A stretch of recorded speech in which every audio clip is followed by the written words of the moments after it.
जब हर तरफ छात्रों की ऐसी तैसी हो ही रही है तो सीबीएसई वाले बोले हम काहे पीछे रहे। सीबीएसई वाले भी कुछ नया लेकर आए। मैंने 25 बच्चों से बात करी और 23 बच्चे ये बोल रहे हैं कि उनकी एक्सपेक्टेशन से कम नंबर है उनको। तो मतलब आप ये पूरी तरीके से मानते हो कि इस बार सीबीएसई का 12वीं का जो रिजल्ट आया है वो ठीक नहीं आया है? हाँ, मैं बिल्कुल मानता हूँ इस चीज को। पक्का श्योर एकदम श्योर। बट इनको ये तो सीबीएसई को ये तो लग गया है कि गड़बड़ हुई है। ये सर्कुलर एक्सेप्टेबिलिटी का नहीं है, ये सर्कुलर तो ये चीज का कि आगे की प्रोसेस चालू करे, लेकिन आप सीधे बता दिया आपने 200 रुपए फीस बढ़ा दी और ऊपर से मर्ज का पता नहीं है। 2 गोली सुबह 2 गोली शाम, खाने के बाद सोने के उठने के बाद। एक मतलब ये शिक्षा कम लग रही है, बिजनेस ज्यादा लग रहा है। मैं इसे एक्सटॉर्शन भी बोलूंगा तो भी गलत नहीं है। अब दिल्ली के कई सारे प्रिंसिपल्स ने ये सीबीएसई से रिक्वेस्ट भी किया था कि अभी टीचर्स जो इवैल्यूएटर्स है वो रेडी नहीं है इस इंफ्रास्ट्रक्चर के लिए, तो टीचर्स की ट्रेनिंग भी उसी दौरान हुई है। एग्जाम भी चल रहे हैं, टीचर्स की ट्रेनिंग भी हुई है कि कैसे आपको ऑनलाइन चेक करना है कॉपी। टेक्निक है, आनी चाहिए, जरूरी है, लेकिन बिना ट्रेनिंग के आप जो है जैसलमेर के सिपाही को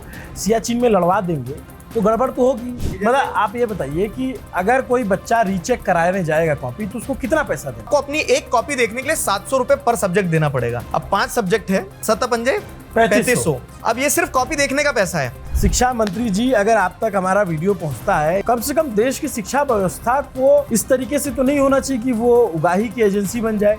एक लाइन क्या लिखी इन्होंने अपने सर्कुलर में कि ट्रांसपेरेंसी और अकाउंटेबिलिटी आएगी ओएस सिस्टम के थ्रू। तो हम क्या डिमांड कर रहे हैं? हम वही ट्रांसपेरेंसी तो डिमांड कर रहे हैं ना, कि आप ट्रांसपेरेंटली आपने सारे पीडीएफ्स बना के रखे तो वो दिखा दो बच्चों को फ्री में। अब ये जो रायता फैला है तो उसको समेटने के लिए सिस्टम भी आपको देना होगा। इस तरह से आप फतवा नहीं दे सकते हो बस कि 19 तारीख से 22 तारीख तक ही आपको स्कैन कॉपी मिलेगी। जब हर तरफ छात्रों की ऐसी तैसी हो ही रही है तो सीबीएसई वाले बोले हम काहे पीछे रहे।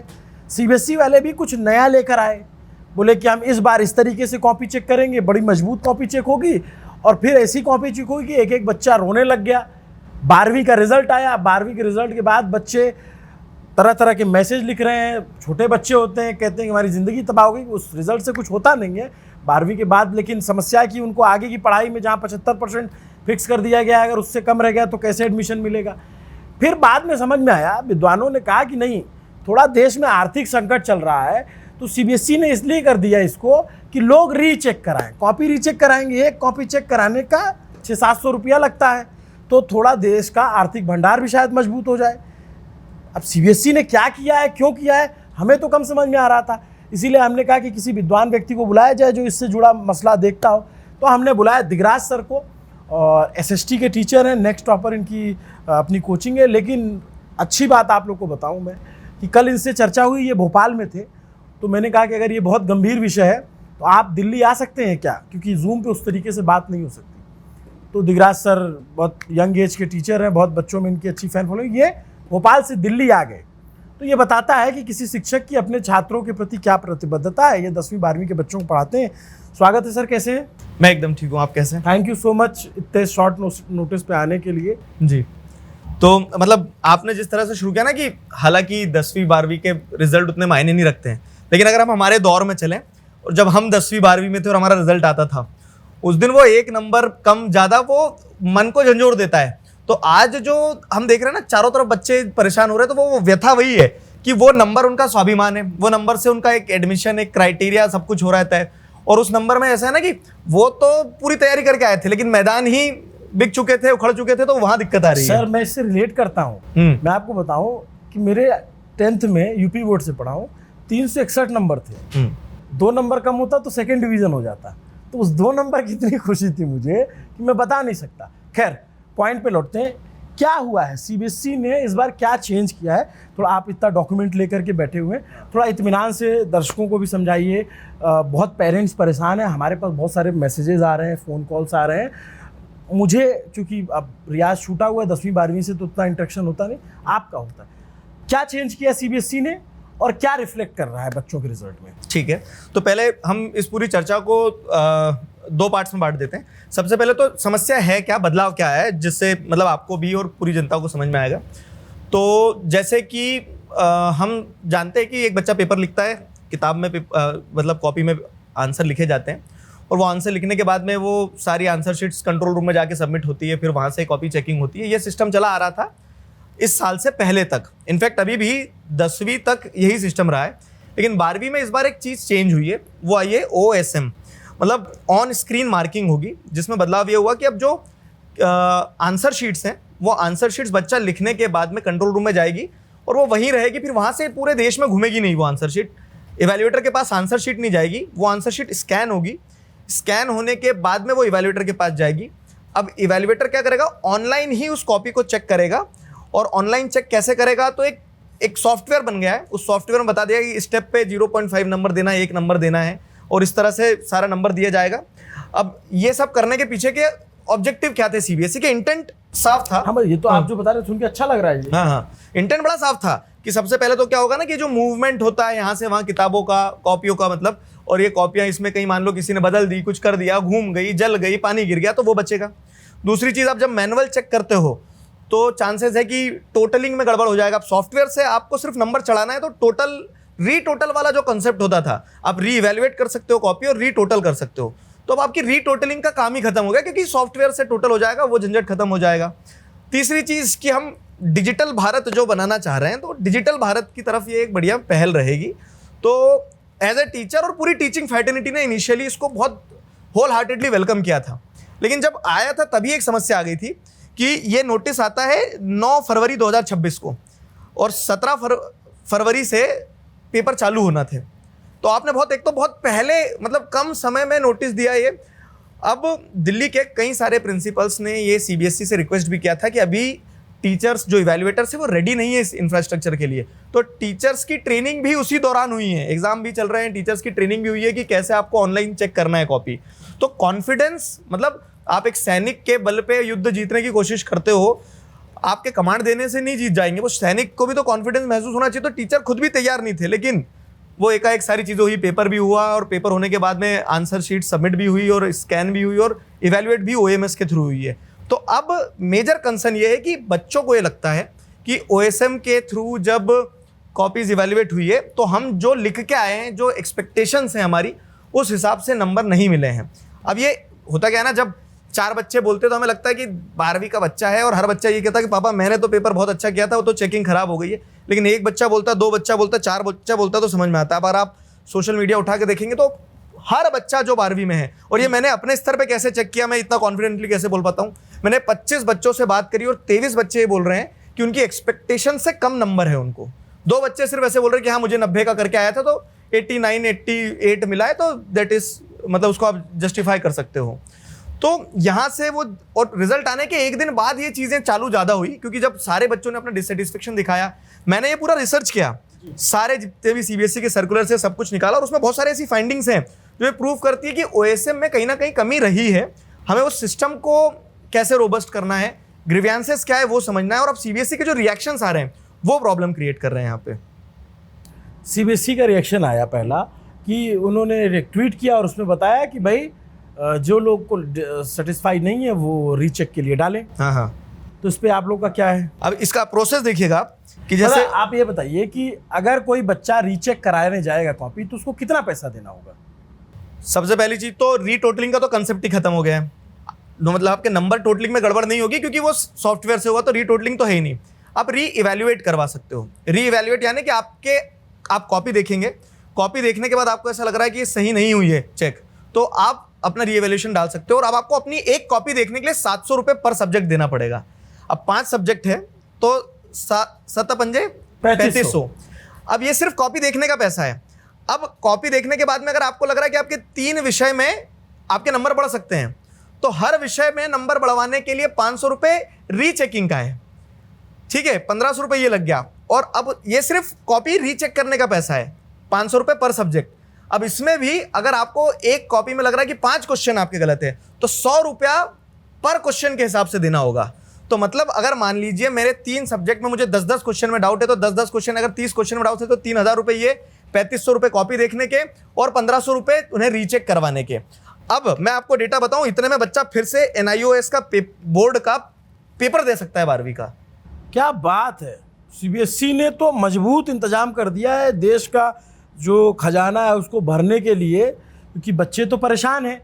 अब जिन बच्चों का 75% से कम नंबर रह गया है और जिन बच्चों ने जेई क्वालिफाई कर रखा है, जेई में ऐसा होता है ना 75% मार्क्स चाहिए होते हैं, तभी वो जाकर के आगे बढ़ सकते हैं, तो वो तो पैसा देगा। तो ये देखिए मतलब देश का शिक्षा व्यवस्था या सिस्टम, अभी हम नीट से अभी फारिग नहीं हुए थे, अभी जो नीट का पेपर लीक हुआ उस पर चर्चा से हम मुक्त नहीं हुए थे। अब ये सीबीएसई ने मजबूत तरीके से बच्चों को परेशान करने का एक तरीका निकाला। टेक्निक है, आनी चाहिए, ज़रूरी है और अच्छा भी लग रहा है सुन के, लेकिन बिना ट्रेनिंग के आप जो है जैसलमेर के सिपाही को सियाचिन में लड़वा देंगे तो गड़बड़ तो होगी। बताइए। इनफैक्ट अगर ये नंबर का गेम समझे पूरा, तो देखो किस तरह से पूरा सिस्टम एक, मतलब ये शिक्षा कम लग रही है, बिजनेस ज़्यादा लग रहा है। और कहाँ से शुरू हुई कहानी कि पहले एग्जामिनेशन फॉर्म भरने का 1500 रुपये लगता था। ये सिर्फ कोर सब्जेक्ट्स का है, एडिशनल सब्जेक्ट का 300 रुपये अलग लगता था और प्रैक्टिकल फीस अलग लगती थी। अब 2026 में ये 1500 से 1600 रुपये एग्जामिनेशन फीस, 1600 के बाद में 300 से 320 हुआ एडिशनल सब्जेक्ट का, और प्रैक्टिकल फीस ये सारा बच्चे को देना होता है 12वीं की परीक्षा देने से पहले। और अब अगर इसका डेटा देखा जाए तो इस बार 18 लाख मतलब 17 लाख 18 लाख बच्चों ने जो एग्जामिनेशन में अपेयर हुए, तो उनसे सबसे आप तो सिर्फ कोर सब्जेक्ट्स की अगर बात करो 1600 रुपये, तो ये सब मिला के अगर गणित बनाया जाए तो करीबन 297 करोड़ रुपए का इन्होंने एडमिशन फीस जो होता है, एग्जामिनेशन फीस होता है, उससे पैसा कलेक्ट किया है। अब अगर मैं आपको और नंबर ब्रेकअप करके दूं तो एक एग्जामिनर को 25 से 35 रुपए एवरेज दिया जाता है कॉपी चेक करने का इवैल्यूएटर को। और इस बार जैसे मान लीजिए 98 लाख कुछ कॉपीज चेक हुई है, 98 लाख कॉपीज चेक हुई है। तो 98 लाख कॉपीज को अगर 25 रुपए एवरेज पे करोगे तो 24 करोड़ रुपए इवैल्यूएटर पे खर्च होता है। इसके अलावा दूसरे खर्चे भी होते हैं। लेकिन अब आप जब रीवैल्यूएशन के लिए, और मैंने जो गणित बताया कि 4000 5000 रुपए लोगे, तो आप इतना रेवेन्यू कर रहे हो जितना रेवेन्यू आप फिर से सारी किताबें रीवैल्यूएट करवा सकते हो। और अब इस पूरी प्रोसेस में गलती आप ही की है ना। बच्चा रेस क्या कर रहा है पॉइंट की ओएसएम पे हमें विश्वास नहीं है। अब आप कैसे बोल सकते हो ओएसएम से गलत हुआ है? तो वो इसलिए बोल सकते हैं क्योंकि टीचर खुद कॉन्फिडेंट नहीं है। आपने कोई ऑडिट नहीं करवाया अभी। अगर आप देखो, कोई भी ऑफलाइन जो टीचर कॉपी चेक करने गया है वो ऑनलाइन आके नहीं बोल सकता, उसका डिस्ट्रीब्यूशन नहीं है। लेकिन आप एक बार उनसे ग्राउंड पे जाके बात करोगे तो बहुत सारे टीचर, कुछ ऐसे टीचर है जो मेरे पिताजी की उम्र के होंगे, वो उतना टेक सेवी नहीं है, उन्हें नहीं समझ में आया है ओएसएम, उन्होंने गलतियां अगर वहां करी है तो उसका भुगतान किसको करना पड़ रहा है? बच्चे को करना पड़ रहा है। तो ये सारी समस्याओं को इग्नोर करके सीबीएसई एडमेंट है। कैसे एडमेंट है? जब ये पहला सर्कुलर आया था, पहली प्रेस रिलीज आई थी 13 मई को, जिसमें रिजल्ट डिक्लेरेशन कर दिया और उसमें यह बोल दिया कि पोस्ट रिजल्ट स्टेप्स जो होते हैं कि अगर आप सेटिस्फाइड नहीं हो तो हम 18 तारीख को आपको बता देंगे कि आपको क्या करना है रीवैल्यूएशन के लिए। अब जब मुद्दा बना तो आनंद फानन में इन्होंने कल ही, मतलब 15 तारीख को ही एक सर्कुलर निकाल दिया जिसमें 200 रुपए बढ़ा के बोल दिया कि आपको रीवैल्यूएशन फी देना होगा। जबकि बच्चे क्या डिमांड कर रहे थे 13 तारीख से ही कि चलो ठीक है ओएसएम में गलती हुई है तो आप हमारी कॉपी हमें दे दो ना। आपने तो स्कैन करके रखी है, स्कैन करके सारी कॉपी रखी है, आप कॉपी फ्री में दिखा दो। ये एक मिडवे निकालना होगा। आप क्या कर रहे हैं कि एक तो चोरी, ऊपर से सीना चोरी कि 700 रुपए देना पड़ेगा। पहले 500 दे रहे थे, अब 700 देना होगा। और बच्चों की डिमांड यही है ऑनलाइन। मैं जितने बच्चों से मैंने बात करी उन सबके बिहाफ पे एक ही डिमांड रखूंगा कि आप कॉपी तो दिखा दो। अगर बच्चे को लग रहा है कि उसके नंबर बढ़ रहे हैं तो ये तो जेन्युइन है कि आपके सिस्टम में गलती थी इसलिए उसका नंबर बढ़ रहा है। मतलब ये एक तरह से क्या होगा ना, ये मैं इसे एक्सटॉर्शन भी बोलूंगा तो भी गलत नहीं है। हर वर्ग का बच्चा है, कोई ऐसा बच्चा होगा जिसने शायद एग्जाम देने के लिए जो अपनी पूंजी लगाई होगी वो फिर से कहां से रिवैल्यूएट करवाए। जो 75% वाली आप बात कर रहे हो, ऐसे कई बच्चे जिनसे बात करिए जिनका मेंस क्वालिफाई हो गया है, जेई का मेंस क्वालिफाई हो गया, उसकी आप काबिलियत पे शक नहीं कर सकते, वो सक्षम है, लेकिन उसके 75% नहीं बने और वो बच्चा कह रहा है कि उसे पूरी उम्मीद थी कि उसके बन सकते हैं, उसने मेंस क्वालिफाई करा, मेहनत करी है, लेकिन अब ये सिस्टम के ग्लिच के कारण अगर वो रह गया है तो उसके पास क्या ऑप्शन है? रीवैल्यूएशन में नहीं बढ़े तो, अगर रीवैल्यूएशन के बाद भी उसके नंबर 75 तक नहीं पहुंचे तो उसका तो साल खराब हो गया ना। तो ये दिक्कतें हैं। तो मतलब वो क्वालिफाई होकर भी नहीं हो पाएगा, होकर भी नहीं हो पाएगा। तो ये मेन, और इसमें भी जैसे देखोगे आप तो हर स्ट्रीम का बच्चा आवाज उठा रहा है, साइंस स्ट्रीम का मेनली उठा रहा है। और उसके पीछे भी मैं आपको एक कारण बताता हूं। सीबीएसई के इसी प्रेस रिलीज में एक डेटा ये निकल के आया है कि आप अगर 100 आउट ऑफ 100 सिक्योर करने वाले बच्चों का डेटा देखेंगे 2026 में, केमिस्ट्री में 1061 बच्चों ने 100 में से 100 सिक्योर करा है, बायोलॉजी में 1334 बच्चों ने 100 में से 100 सिक्योर करा है, फिजिक्स में ये नंबर मात्र 96 है। और इत्तेफाक कि इस बार का फिजिक्स का पेपर पिछले बार के फिजिक्स के पेपर से बहुत आसान था। पिछले बार फिजिक्स के पेपर पे बच्चों ने रो दिया था एग्जाम सेंटर से बाहर निकल के, और ये जग जाहिर है, आप टीचरों से पूछ लेना, बच्चों से पूछ लेना, उसके बावजूद भी पिछली बार 100 में से 100 हासिल करने वाले 274 बच्चे थे। और ये पहली बार ऐसा हो रहा है कि मात्र 96 बच्चों के ही 100 में से 100 आए हैं। तो कहीं ना कहीं तो दिक्कत है। और दिक्कत का एक और पॉइंट बताता हूँ। एक बच्चा है सोशल मीडिया पे जो ये कह रहा है कि उसने 6 से 7 तो एमसीक्यू पक्का सही करे हैं और उसका पेपर पूरा लिखा है, लेकिन उसके नंबर 80 में से मात्र 7 आ रहे हैं। तो ये कोई तुक ही नहीं बन रहा है ना। पूरा पेपर लिखने के बाद में उसको 7 नंबर कैसे आ रहे हैं? एक सेंटर में 21 80 में से 21 80 में से 21 7 बच्चों के एक साथ 80 में से 21 80 में से 21 80 में से 21। तो ये ग्लिच है, ये सिस्टम ग्लिच है। सीना चोरी कहां हो रही है ना कि आप एक्सेप्ट नहीं करो कि गलती हो रही है। नहीं, इस देश में तो यही तरीका है। अभी तो नीट में एक्सेप्ट कर लिया तो एहसान जता दिया देश पे कि हमने मान लिया। 2024 में तो माने नहीं थे, इस बार तो मानना तो एहसान भी जताया कि देखो हमको पता चल गया, हमने जिम्मेदारी मान ली। अब ये सीबीएसई जो है ये भी शिक्षा मंत्रालय के अधीन है जी। शिक्षा मंत्री जी के कांधे पे एक और सितारा लग गया है। यूजीसी का विवाद, फिर नीट का पेपर लीक और अब ये सीबीएसई का। अब होता क्या है कि ये सीबीएसई के बच्चे जो है इतने छोटे कि आंदोलन करने सड़कों पे तो आएंगे नहीं।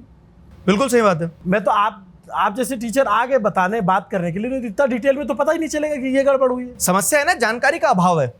अब बच्चे सिर्फ अच्छा, बच्चों को क्या बोल दिया जाए, एक नोटिस क्या आया कि आप सोशल मीडिया पे जो भी बातें चल रही है उसके बहकावे में ना आए। मैं तो ये इसीलिए सारे सीबीएसई के सर्कुलर, ये रिजल्ट का ही तो डेटा है ना। आप इसमें बता रहे कि मात्र 100 से कम बच्चों के ही 100 में से 100 आए फिजिक्स में, जबकि पेपर इतना कठिन था ही नहीं इस बार तो और एक और जो एग्जामिनेशन फीस ली जा रही है वो किस हिसाब से ले रहे हो? एक बहुत ऑडियंस बताएगी कि ये पॉइंट सही है या गलत है। आपने जब एडमिशन फीस ली थी, एग्जामिनेशन फीस ली थी 1600 रुपए के हिसाब से, उसके पहले तक ये तय था कि पेपर वैसे ही चेक होंगे जैसे पहले चेक होते, तो उस हिसाब से पैसा लिया गया। अब उस पैसे में क्या क्या होता था? उस पैसे में किताबों का यहाँ से वहाँ ले जाने का, मतलब कॉपियों का यहाँ से वहाँ ले जाने का ट्रांसपोर्टेशन भी रहता था। क्या आपने इस बार कॉपियाँ यहाँ से वहाँ करी? नहीं करी। माना सॉफ्टवेयर बना, ये सारी चीज़ें बनी थी, लेकिन जब आपका ट्रांसपोर्टेशन यहाँ से वहाँ हुआ ही नहीं है तो आपने उस चीज़ का पैसा तो पहले ले लिया है, तो आप कहीं रिवैल्यूएशन में कंसिडरेशन दे दो। मतलब ये पैसा बनाने की मशीन नहीं होना चाहिए भाई। 12वीं के बच्चों से शिक्षा मंत्री जी, अगर आप तक हमारा वीडियो पहुंचता है या जो बात ये दिगराज जी रख रहे हैं या जो हजारों बच्चे जो बात कर रहे हैं, कम से कम देश की शिक्षा व्यवस्था को इस तरीके से तो नहीं होना चाहिए कि वो उगाही की एजेंसी बन जाए। आप बच्चों से एग्जामिनेशन की फीस ले रहे हैं, अब जब रिजल्ट में आपकी तरफ से गड़बड़ हुआ है, आपकी तरफ से नई तकनीक आई है, आपकी तरफ से जो है सारी प्रॉब्लम्स है, तो बच्चा उसका भुगतान क्यों करे? तो पहली चीज़ तो सीबीएसई के सामने यही रखनी चाहिए कि भाई बच्चों का अगर जो रीचेकिंग की मांग कर रहे हैं, जिनको लग रहा है कि हमारा गड़बड़ है, या उनको पहले आप कॉपी देखने को दीजिए, और अगर वो उसका पैसा क्यों लेंगे आप? भाई जब अगर बच्चे की तरफ से गड़बड़ी होती है, पिछली बार तक होता था, बच्चे को लगता था कि हाँ कम ज़्यादा हो तो बच्चा पैसा देता था और कभी इसका मुद्दा नहीं बनता था। हम लोग हमारे टाइम पे भी यही होता था। हाँ। लेकिन ये तो फिर लग रहा है साफ साफ कि आप 297 करोड़ कमाया, आपने परीक्षा कराने में 100 करोड़ खर्चा कर दिया, तब भी आपका 197 करोड़ 100 करोड़ बचा। ये किसी प्रॉफिटेबल बिजनेस से ज्यादा अच्छा काम कर रहे हो आप। तो यहाँ वही लूप होल है। अब इसमें एक चीज क्या है ना, यहाँ बच्चा ये नहीं बोल रहा है कि मुझे ज्यादा नंबर दो, बच्चा तो ये बोल रहा है जो नंबर आए मुझे अपने वो नंबर लग ही नहीं रहे। सीधी सी बात है, आपसे कोई ग्रेस नहीं मांग रहा है, आपसे कोई ज्यादा नंबर नहीं मांग रहा है, आपने जो नंबर दिए उसे ये लग रहा है कि ये उसके नंबर नहीं है।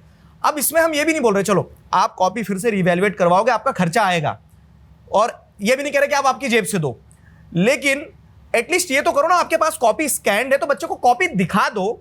जिस बच्चे को लग रहा है जेन्युइनली कि उसके साथ गलत हुआ, उससे पैसा मत लो। और जो अब होता क्या ना, बहती गंगा में सब हाथ धोते हैं। हाँ। तो अगर मान लो कोई बच्चा ऐसा है कि घर पे मारना पड़े इसके लिए बोल दूं कि मेरे भी नंबर कम हुए, तो अगर जिसके नंबर नहीं बढ़ रहे हैं उसको उससे फीस ले लो आप, और जिनके बढ़ रहे हैं उनको रिफंड कर दो, क्योंकि गलती हुई है ना, वैसे बढ़ रहा है नंबर मतलब गलती हुई है।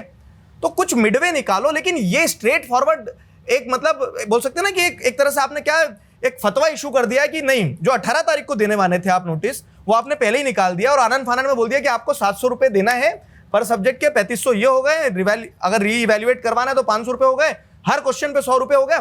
तो ये थोड़ा गणित नहीं समझ में। और बच्चों की सबसे बड़ी डिमांड ही ये है कि आप फीस में कंसेशन दे दो, क्योंकि हमें सिस्टम पे भरोसा नहीं है। ओएसएम नया सिस्टम है, और अब बच्चों को भरोसा है नहीं है, उसके अलावा अगर अपन फैक्ट देखें तो ये फैक्ट भी है। आपने देखो मैं एक बात बताऊं, जैसे कोई भी परीक्षा होती है या भर्ती होती है, तो आमतौर पे बच्चों को अगर गड़बड़ कहीं हुआ तो उनको लगने लग जाता है गड़बड़ हुआ है, गड़बड़ हुआ है। बच्चे बहुत सारी चीज़ों में सवाल उठाते हैं, बहुत सारा जेन्युइन होता है, कई बार जेन्युइन कुछ नहीं भी होता है। लेकिन इसमें आपको कितनी जेन्युइन चीज़ें लग रही हैं? मैं इसका एक बहुत अच्छा प्रमाण देता हूं। जैसे आप कह रहे हैं ना बच्चों को लगने लगता है, और बच्चों के सबसे करीब कौन है? उसकी स्कूल का टीचर। आप एक इंडिपेंडेंट सर्वे करवा लो, और मैं ये डंके की चोट पे कह सकता हूँ कि जो स्कूल का टीचर है, मान लो कोई स्कूल का फिजिक्स का टीचर है, वो जानता है कि उसकी क्लास में 50 बच्चे हैं, तो 50 बच्चे में से कितने बच्चे कितने नंबर लाने वाले हैं, वो स्कूल का टीचर आपको बताएगा कि हाँ इस बार जैसा मैं चाह रहा था ना उस हिसाब से रिजल्ट नहीं आया है। तो ये प्रमाण है, ये एक नंबर का प्रमाण है कि आप वो टीचर ग्राउंड पे जो है वो बच्चों को जान रहा है, उससे पूछ लो, और ये सत्यापित होगा उस चीज से कि रिजल्ट उस हिसाब से नहीं आया जिस हिसाब से बच्चों का पोटेंशियल था। और इसीलिए बच्चे भी आवाज उठा रहे हैं, उन्हें भी मजा नहीं आएगा कि अननेसेसरी क्रांति करना है, तो अब कोई मिडवे निकाला जाए।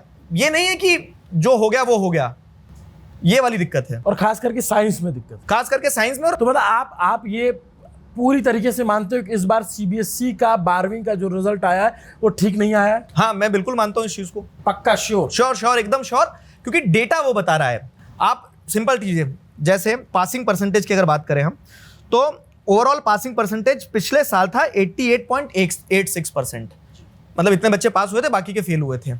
इस बार का पासिंग परसेंटेज है 85.20, मतलब 3.19% से डाउन हुआ ये, और ये पिछले 7 सालों का सबसे लो है, सबसे लो। जबकि जैसे अगर मैं बताऊं तो पिछले साल के पेपर की अपेक्षा इस साल का पेपर उतना टफ नहीं था, खास करके 12th में जैसे फिजिक्स की बात कर रहे हैं तो ये डेटा बता रहा है, ये मैं नहीं बोल रहा हूं, ये आप ही के सर्कुलर्स में डेटा आया है। तो उस डेटा को कंसीडर करते हो, और अब इतना डेटा डाइवर्जन अगर हो रहा है तो क्यों हो रहा है, तो एक डाउट जाता है कि आपका जो सिस्टम आपने बदला उस कारण से। मान लो कि सिस्टम सही था, तो उस सिस्टम के थ्रू जिस तरह से गए, एक लाइन क्या लिखी इन्होंने अपने सर्कुलर में, मैं इसीलिए सारी चीजें डॉक्यूमेंट्स लेके आया हूं कि ट्रांसपेरेंसी और अकाउंटेबिलिटी आएगी ओएस सिस्टम के थ्रू। तो हम क्या डिमांड कर रहे हैं, हम वही ट्रांसपेरेंसी तो डिमांड कर रहे हैं ना, कि आप ट्रांसपेरेंटली आपने सारे पीडीएफ्स बना के रखे, तो वो दिखा दो बच्चों को फ्री में, जिसके नंबर बढ़ रहे हैं उसके ही बढ़ाओ, और जिसके नहीं बढ़ रहे उससे फीस लो। क्यों जबरदस्ती हल्ला मचा रहे हो? मैं बच्चों की तरफ से भी नहीं बोल रहा हूं, मैं तो बोल रहा हूं जो ट्रांसपेरेंट है वो तो करो। और यही डिमांड हर एक टीचर उठा रहा है। अगर आप देखोगे सोशल मीडिया पे जो वीडियोस बन रहे हैं, जो आप इंस्टाग्राम पे बहुत सारी रील्स देखोगे, सबकी यही डिमांड है। तो बेसिक बात यही है कि देखिए, जिनको पढ़ाई लिखाई से मतलब है उनको बहुत फर्क पड़ रहा है, जिनको पढ़ाई लिखाई से मतलब नहीं उनको लगता ही नहीं है कोई मुद्दा है। अब आप बता रहे हो कि 98 लाख बच्चे इस बार पेपर में अपीयर हुए। 98 लाख कितना बड़ा संख्या, 1 करोड़ के बराबर का नंबर है। बच्चे थे 18 लाख, 98 लाख किताबें थी, कॉपी थी, मतलब जो चेक। अच्छा, कॉपी 98, बच्चे 18 लाख। जी 18 लाख बच्चा, फिर भी 18 लाख बहुत बड़ा नंबर है भाई। हाँ। 18 लाख बच्चा मतलब कि कम से कम आप समझिए कि 18 लाख परिवार प्रभावित है उससे। जी। तो अब इसमें जो सॉल्यूशन है वो आप ये कह रहे हो कि एक तो ये दिखाया जाए ओएसएम। सबसे पहला तो जो आपने फीस लगाई है रीवैल्यूएशन की, तो ये अच्छा विंडो भी खोला है उन्होंने, तो हर चीज को एक टाइमलाइन के साथ दे दिया कि इतने में अगर हो गया तो हो गया। ये एक तरह की क्या है ना, थोड़ी सी तानाशाही लग रही है। क्यों? क्योंकि आप कल रात में एक सर्कुलर निकालते हो, उस सर्कुलर में आप क्या कहते हैं, उस सर्कुलर में कहते हैं आप कि 18 तारीख से विंडो खुलेगा रीवैल्यूएशन के लिए, और आप मतलब 19 से 22 तक में रीवैल्यूएशन कर सकते हो। ये हाँ, ये रहा ये सर्कुलर था कि 19 से 22 तक में ही 700 रुपये पर सब्जेक्ट की स्कैन कॉपी लेने के लिए आप कर सकते हो। अगर आपने इसमें नहीं करा तो फिर आपकी स्कैन कॉपी नहीं आई, आप आगे रिवैल्यूएट नहीं करवा पाओगे। एक बार में बताना कितने सब्जेक्ट रिवैल्यूएट करवाना है, चलो वो ठीक है, एक प्रोसेस है, हम बार बार नहीं कर सकते हैं, लेकिन ये डेडलाइन देने से क्या मतलब? अभी हमारी डिमांड तो सुनो। आपने पूरी टीचिंग फैटर्निटी की बच्चों की डिमांड नहीं सुनी है, बिना डिमांड सुने आपने क्या कर दिया ये। बट इनको ये तो सीबीएसई को ये तो लग गया है कि गड़बड़ हुई है, क्योंकि जिस तरह से कल ट्वीट आया, आमतौर पे इतनी जल्दी ट्वीट नहीं आता, तो इनको लग रहा है कि गड़बड़ हो गई है। एक्सेप्टेबिलिटी नहीं है अभी। जो सर्कुलर आया है, ये सर्कुलर एक्सेप्टेबिलिटी का नहीं है, ये सर्कुलर तो ये चीज का कि आगे की प्रोसेस चालू करे। जब मुझे ये पता ही नहीं है कि आगे होना क्या है, मेरी बात नहीं सुनी गई है, मैं आपसे पूछ रहा हूं कि मुझे कहां जाना है, और आपने बोल दिया कि मेरा नाम तो दिगराज सिंह राजपूत है, तो मेरा सवाल कुछ है, आप जवाब कुछ दे रहे हो, वो कोऑर्डिनेशन नहीं है। कि बच्चों की डिमांड अभी ये है कि पहले ये बताओ रिवैल्यूएशन की फीस क्यों ले रहे हो, हमें सिस्टम में हमें कॉन्फिडेंस नहीं है, लेकिन आप सीधे बता दिया, आपने 200 रुपये फीस बढ़ा दी और ऊपर से, ये दिक्कत है। मतलब मर्ज का पता नहीं है, 2 गोली सुबह 2 गोली शाम, खाने के बाद सोने के उठने के बाद खा लेना, बस पहले ही बता दिया। बस ये सिस्टम कर दिया है अभी। और आगे मान लीजिए इस बार जो गड़बड़ हो रही है, अभी ये 10वीं में भी लागू होगा आने वाले टाइम में। हाँ, एक दिक्कत क्या है, ओएसएम एक तो आपने शॉर्ट नोटिस पे किया, और अभी 12वीं में किया। कायदे से आपको पायलट करना चाहिए था ये, मतलब कुछ स्कूल्स में कुछ बच्चों पे कुछ सैंपल साइज पे एक बार टेस्ट करके देख लेते हैं। नहीं, पूरी कंट्री में एक साथ उठा के लगा दिया है, पहली बार में डायरेक्ट। कभी नहीं हुआ। मैं बताता हूं ना, एडमिशन फी, जो एग्जामिनेशन फीस होती है वो पुराने सिस्टम के हिसाब से ली है। एग्जामिनेशन फीस लेते तक कोई तय नहीं था, फिर एक सर्कुलर आता है कि इस बार ओएसएम जैसी चीज होगी, तो यहां वही तो है ना कि जल्दबाजी में आपने सारी चीजें कर तो दी, क्या इंफ्रास्ट्रक्चर रेडी था। मैं पूरे दिल से पूरी टीचिंग फैटर्निटी इस चीज को वेलकम करती कि हम आत्मनिर्भर भारत बना रहे हैं, डिजिटलाइजेशन कर रहे हैं, तो ये तो बहुत अच्छी चीज है। अच्छी चीज है, लेकिन उसका इंफ्रास्ट्रक्चर सेटिंग तो करो, वही डिमांड है बस, और कुछ नहीं है भाई। अगर जैसे मान लीजिए आपका सॉफ्टवेयर तैयार हुआ तो इस बार जो है ट्रायल बेस पे कुछ जगह करके देख लेते, अगली बार फुल फ्लेज तरीके से कर देते, आपको पता चल जाता सिस्टम ठीक काम कर रहा है नहीं कर रहा है। भाई हम भी कोई चीज़ जैसे कैमरा लाते हैं तो एक बार टेस्ट करते हैं, माइक हर वीडियो करने से पहले माइक टेस्ट करते हैं कि आवाज़ जा रही नहीं जा रही। तो इन्होंने कुछ तो किया होगा कि ऐसे ही डायरेक्ट लगा दिया, मतलब ट्रेनिंग दी है। अब वो ट्रेनिंग भी शॉर्ट पीरियड पे हुई है, मतलब हुआ सब कुछ प्रोसेस से है कि आपने पहले सर्कुलर लाए, फिर आपने क्या करा, ट्रेनिंग भी दी है। लेकिन वही होता ना कि थ्योरी और प्रैक्टिकल चीजें अलग अलग होती है, सिर्फ सर्कुलर ला देने से चीजें नहीं चल जाएगी। मैं आपको बता रहा हूं, ये मैंने टीचर से बात करी है, मैं एक टीचर हूं और मैंने हर वर्ग के टीचर से बात करी है, जेनजी टीचर से भी बात करी है, उन टीचरों से भी बात करी जिन्होंने मुझे पढ़ाया, जिनके बच्चे मुझसे बड़े हैं। तो उनका यही कहना है कि हर व्यक्ति, मैंने आपको एक फॉर्मूला बताया, तो हर व्यक्ति उस फॉर्मूले को एक साथ अडेप्ट नहीं कर पाएगा ना, सबकी अपनी अपनी अंडरस्टैंडिंग है, कोई टेक्स सेवी है, कोई टेक्स सेवी नहीं है। तो यह करना था आपको कि टीचर्स को ऑप्शन देना चाहिए था कि जो ऑप्ट कर सकते हैं वही ओएसएम की टेक्निक से पेपर चेक करें। अब होता क्या ना, हर व्यक्ति को अपना पेट पालना है, इवैल्यूएटर्स को पैसा मिलता है कॉपी चेक करने का। अब आपने कॉपी चेक करने की टेक्निक बदल दी है, लेकिन इवैल्यूएटर को पता है कि अगर कॉपी चेक मैं नहीं करूंगा, अगर ऑप्ट आउट कर जाऊंगा, बाहर कर जाऊंगा, तो मेरा तो वो पैसे का लॉस होना है। तो हर इवैल्यूएटर इवैल्यूएट तो करेगा, आप चाहे उससे बने या ना बने। टेक्निकल लेवल पे क्या क्या दिक्कत गई है, लॉगिन्स नहीं हो रहे, ओटीपीज नहीं आ रहे, और इसके वीडियो है बकायदा, एक नहीं अनेक वीडियो है। आप सोशल मीडिया पे उठा के देखोगे तो इवैल्यूएटर कॉपी चेक कर रहे हैं, हंस रहे हैं, खीखी कर रहे हैं और बता रहे हैं कि देखो ये दिक्कत जा रही है, लोग ओटीपीज नहीं आ रहे हैं। अब मान लीजिए पहले डर रहता था कि अगर पानी गिर गया किताब पे तो आंसर खराब हो जाएगा, ये दिक्कत हो जाएगी, टीचर ने कुछ गड़बड़ कर दिया, मान लो किसी टीचर ने, वैसे तो ऐसा होता नहीं था, लेकिन अगर किसी टीचर ने बच्चे का आंसर बदल दिया, नंबर ज्यादा दे दिए, कम दे दिए, तो उससे बचने के लिए, ट्रांसपेरेंसी के लिए सिस्टम लाया आप, ठीक है। लेकिन अब आप जो स्कैन करके कॉपी डाल रहे हो वो ब्लर है, इवैल्यूएटर को तो दिख ही नहीं रहा है। ये भी एक दिक्कत है कि ब्लर कॉपी है। अब ब्लर कॉपी में इवैल्यूएटर किस हिसाब से नंबर दे, वहां नंबर कटा है बच्चे का। तो ये एक्चुअल प्रॉब्लम है, आप इसको इग्नोर नहीं कर सकते हो, सिस्टम में कमी है। तो अब आगे थोड़ा प्रोग्रेसिवली सोचो कि नंबर को, हाँ एक बड़ी दिक्कत क्या होता है ना, एक कंसिडरेशन होता है। एग्जाम इसलिए नहीं लिए जाते हैं कि आपको फेल कर दिया जाए, एग्जाम इसलिए दिए जाते हैं कि आपको पढ़ाया तो आपसे चेक किया जाए, और अगर आप मान लो बॉर्डर पे हैं तो आपको 1 नंबर 2 नंबर दे दिया जाएगा। लेकिन अब आपने सब डिफाइन कर दिया कि इस पे स्टेप पे 0.5 देना, इस पे 1 देना है। टीचर के पास में वो मैनुअल इंटरवेंशन की आपने बिल्कुल स्कोप नहीं छोड़ी है, तो आप बच्चों को फेल करने के लिए थोड़ी ना एग्जाम ले रहे हो। इस बार फेल भी ज्यादा हुए, 1,63,000 बच्चों की सप्लीमेंट्री है, जो कि पिछले साल के डेटा की अपेक्षा में बहुत बड़ा नंबर है, क्योंकि पिछले साल 1,29,000 बच्चों को कंपार्टमेंट था, कंपार्टमेंट का नंबर बढ़ गया एक बार। अब फिर क्या होगा, इस बार एक प्रोविजन आया है, अच्छा प्रोविजन आया है। वो क्या है कि अगर आपका कंपार्टमेंट नहीं आया है लेकिन आपको लग रहा है कि आपके नंबर और बढ़ सकते हैं, तो आप इंप्रूवमेंट एग्जाम दे सकते हो। मतलब सप्लीमेंट्री नहीं कहलाएगी, जैसे क्लास 10 के बोर्ड्स में भी आया कि आपके डबल बोर्ड्स होंगे, तो आपका जो नंबर बेहतर होगा उसको माना जाएगा। अब आप एक तरह से इंप्रूवमेंट एग्जाम ले रहे हो, लेकिन आप ये समझो कि इंप्रूवमेंट एग्जाम बच्चा देगा। मान लो एक बच्चा जेईई की तैयारी कर रहा है, 75% चाहिए थे, 75 से कम रह गए, सप्लीमेंट्री नहीं आई है, उसने सोचा मैं इंप्रूवमेंट एग्जाम दूंगा। अब वो इंप्रूवमेंट एग्जाम में बैठा है, लेकिन इंप्रूवमेंट एग्जाम किसके साथ होगा, जिनको कंपार्टमेंट आई थी उनके साथ। अब उसका रिजल्ट आएगा और बाद में, तब तक तो काउंसलिंग हो जाएगी ना। तो अब ये जो रायता फैला है तो उसको समेटने के लिए सिस्टम भी आपको देना होगा। इस तरह से आप फतवा नहीं दे सकते हो बस कि 19 तारीख से 22 तारीख तक ही आपको स्कैन कॉपी मिलेगी।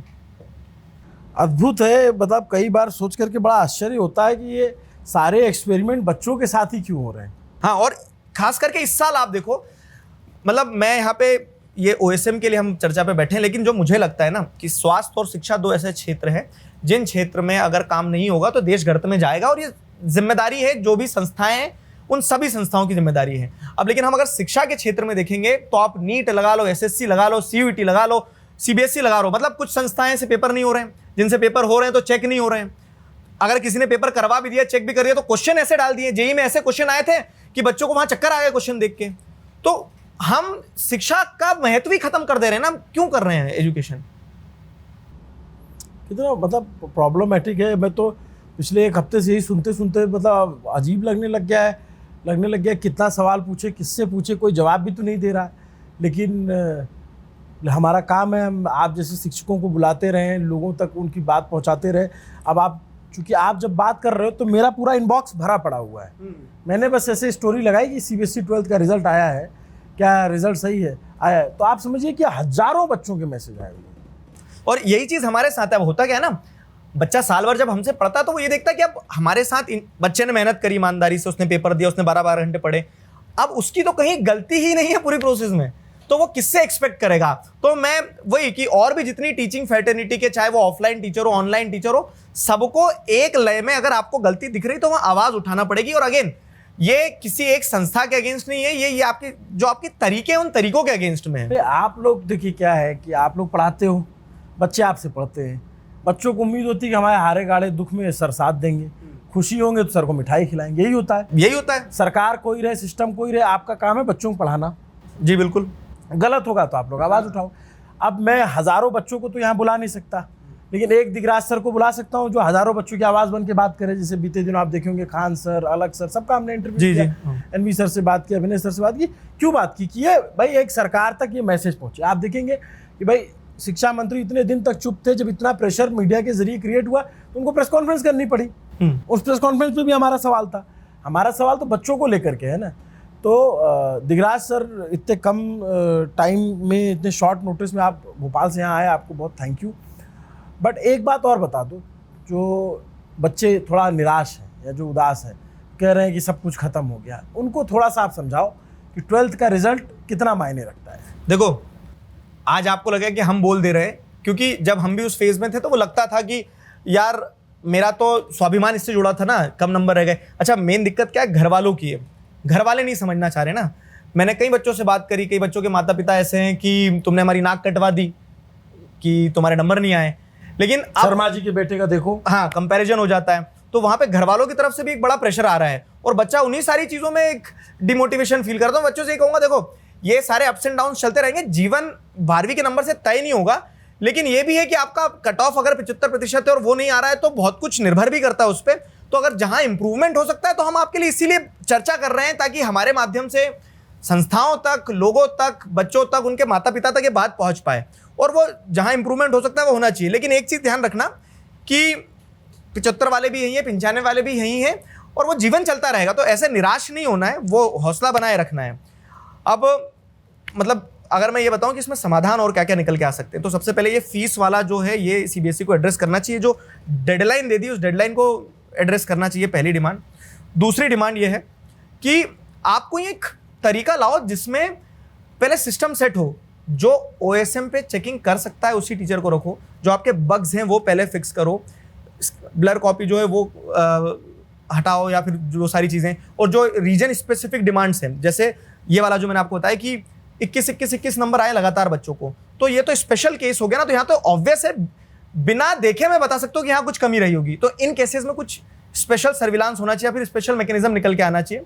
तो ये कुछ सोल्यूशन है जिन पे फोकस करना चाहिए, रादर देन कि बस बच्चे तो ये तारीख है, इसमें आना है तो आओ, नहीं तो घर जाओ। हाँ, ये अप्रोच सही नहीं है बस। क्योंकि आप क्या एक्सपेक्ट करते हो कि बच्चा डेडलाइन पे फॉर्म फिल करे, बच्चा करता है। आप क्या एक्सपेक्ट करते हो कि टाइम पे आए वो। आप ये एक्सपेक्ट करते हो कि 10:30 बजे पेपर देने आना है तो आए, लेट हो जाएगा, पेपर नहीं देने देंगे। तो हम भी तो ये एक्सपेक्ट करते हैं ना कि जब आप एग्जाम करवा रहे हो तो सिस्टमेटिक तरीके से करवाओ, उसको कॉपी सिस्टमेटिक तरीके से चेक करो। और सीबीएसई तो बहुत पुरानी संस्था है, और सीबीएसई बहुत जानी मानी संस्था है। उसके हम तो यूपी बोर्ड से पढ़े हैं, लेकिन सीबीएसई वालों से हमेशा रस होता था कि सीबीएसई ज़्यादा अच्छा परीक्षा करा रही है, ज़्यादा अच्छा पढ़ा रही है। तो सीबीएसई में अगर ये होगा तो सवाल उठेंगे, वाजिब है। एक हमारे चाचा हैं, अभी डिप्टी एसपी हैं, पुलिस में हैं, तो उनके लड़के का 81% आया, तो रो रहा है कि मेरा तो सब खराब हो गया। भाई हमने कहा तुमको इतना नंबर मिला, इतने 3 बार आदमी पास हो जाता है। लेकिन अब वो कंपटीशन है। और मेन चीज़ क्या है ना कि आप जैसे देखेंगे तो वो गिली मिट्टी है। उसके क्या है, उसका है कि उसकी दीदी ने पिछले साल, उसके भैया ने, उसके पड़ोसी ने पिछले साल दिया, उसका 95 आया है। अब उसको लग रहा था कि हम तो 96 लेकर आएंगे। अब इस चेकिंग में उसका 81 आ गया, तो पैपे किए हुए हैं। हमने कहा भाई इससे कुछ होता थोड़ी ना यार, 12वीं के मार्क्स हमको याद भी नहीं कितना नंबर है। आज आप कितना % आया था 12वीं? 68। बताइए, आज आप इतना अच्छा जीवन में कर रहे हैं, तो वो अंतिम सत्य नहीं है। उसको जो है 12th के नंबर्स को, हाँ, जिनके साथ प्रॉब्लम हुई उनके लिए तो हम बात कर ही रहे हैं, ये जो 75% का बैरियर है, जेई में क्वालिफाइड है और वहाँ होगा, और जो सारी गड़बड़ियाँ सर ने बहुत अच्छे तरीके से समझाया। लेकिन इसको बहुत दिल पे नहीं लगाना, मैच वैच खेलो, जाओ चेस वेस खेलो, थोड़ा घूमो, नानी वानी घर चले जाओ। पता नहीं अब तो बहुत सारे गेम वोम आ गए हैं। हम लोग तो जाते थे नानी घर, पंपू सेट पे नहा करके, ट्यूबवेल में नहा करके खुश हो जाते थे, है ना। आम वाम का सीजन आ गया, जाओ थोड़ा आम वाम तोड़ो।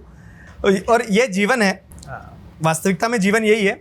लेकिन ये हम आज एक दौर से निकल के आके समझ पा रहे हैं। आप कह सकते हैं, बात ठीक है। आप भाई उन लोगों को लग रहा है यार भैया बहुत ज्ञान दे रहे हैं, जो इनको क्या पता, जो है दीदी के तो इतना नंबर आया था, उसकी बात भी हम समझते हैं। उसकी वो मैच्योरिटी, उसको जब हमारी उम्र में आएगा तो अपने आगे वाले को तब आपको समझ में आ जाएगा कि वो कोई मायने नहीं रखता था। बट हाँ, जो गड़बड़ी है वो ठीक होनी चाहिए। थैंक यू दिगराज सर जी। आपने अगर कोई पॉइंट छूटा हो तो प्लीज़ उसको रख दीजिए, वरना आपने, मुझे लगता है कि बहुत कम टाइम में मोटा मोटी सारा आपने डेटा बेस्ड समराइज्ड करके प्रॉब्लम और सॉल्यूशन दोनों चीज़ें बताई। इसके लिए आपको बहुत बहुत शुक्रिया, थैंक यू सो मच। जी, तो मैं बस यही आखिरी में कुछ 2-3 चीज़ें और थी जो मुझे एड्रेस करना थी। सिंपल, सबसे पहली चीज़ तो क्या है कि आप एक इंडिपेंडेंट सर्वे होना चाहिए जिसमें एक सैंपल साइज लो इवैल्यूएटर्स का, क्योंकि कोई भी इवैल्यूएटर खुल के खुद सामने नहीं आएगा, वो ये नहीं बोलेगा गलती थी, क्योंकि उसे अपनी नौकरी का खतरा है। लेकिन एक इंडिपेंडेंट इवैल्यूएटर्स का सर्वे होना चाहिए जिसमें वो खुद बताए कि ओएसएम उनके लिए कितना सही था या नहीं था। एक दूसरी कि आपने जो फीस इंक्रीज करी है वो क्यों करी। पहली चीज तो 200 रुपये आप ज्यादा ले रहे हो, ये होना चाहिए कि इस बार तो जब आपके पास में सारी स्कैन कॉपीज है तो आप स्कैन कॉपीज दिखा दो। हम ये भी नहीं कह रहे कि फ्री में चेक करवाओ। जिस बच्चे का नंबर जेन्युइनली बढ़ रहा है उससे पैसा मत लो। जो आनंद फानन में हवाबाजी में घर वालों को दिखाने के लिए कि मैंने भी, मेरे साथ भी ओएसएम हुआ है, उस बच्चे से पैसा ले लो। जिसके नंबर नहीं बढ़ रहे फिर जबरदस्ती क्यों चेकिंग करवा रहे हो भाई, सिस्टम है उसको क्यों परेशान कर रहे हो। तो ये होना चाहिए कि री इवैल्यूएशन एक मापदंड पे ना हो, उसको सिचुएशन बेस्ड किया जाए। और एक बार बच्चों से पूछो कि बच्चों पे क्या बीत रही है। मतलब कि अगर किसी बच्चे का ये कहना है, जब वो कह रहा है कि उसने 7 नंबर का पेपर, मतलब 7 नंबर का तो उसको फॉर श्योर पता है कि सही किया था, और आप उसको टोटल नंबर ही 7 दे रहे हो, पूरा पेपर करा 7 में, वो एकदम 100% श्योर है 7 एमसीक्यू में, ऐसे केसेस हैं। तो उस ऐसे स्पेशल केसेस को कॉग्निजेंस में लिया जाए और समझा जाए कि ये दिक्कत है क्या। ये कुछ 3-4 चीज़ें, सोल्यूशंस, हज़ारों सोल्यूशंस हैं और अलग अलग प्रकार की और दिक्कतें हैं, लेकिन ब्रॉडली ये कुछ पॉइंट्स हैं जो सारे बच्चे हाईलाइट कर रहे हैं। Thank you so much. आप लोगों ने वीडियो देखा आखिर तक, जिन लोगों ने, तो आप अगर 12वीं के स्टूडेंट हैं, 12वीं में परीक्षा दिया है सीबीएसई के थ्रू, या आपका कोई जानने वाला है, आपका कोई घर का है, कोई भी व्यक्ति जिसको लग रहा है, तो सर ने बहुत अच्छे से पॉइंट रखा। अगर कुछ छूटा हो तो आप कमेंट बॉक्स में बताइए। बाकी दिगराज जी की बातचीत आपको कैसी लगी कमेंट करके ज़रूर बताइए। नमस्ते, अभिनव पांडे नाम है मेरा, कैमरे के पीछे मेरे साथी सुधांशु और असद हैं। और आप जानते हैं न्यूज़ पिंच, जहाँ भी युवाओं की, छात्रों की परीक्षा पढ़ाई की बात होती है तो हम ज़रूर उसको मुखरता से उठाते हैं, क्योंकि हम चाहते हैं कि इस देश में एक रैशनल समाज का निर्माण हो, जो जिसकी अपनी तार्किक शक्ति हो, जो किसी के कहे या बहकावे में ना आकर के अपने दिमाग का इस्तेमाल कर सके। इसलिए न्यूज़ पिंच जब भी युवाओं का मुद्दा होता है तो बड़ी मुखरता से बात करता है। आपको ये हमारा तरीका अगर अच्छा लगता है तो सब्सक्राइब करिएगा, देखते रहिए न्यूज़ पिंच। शुक्रिया।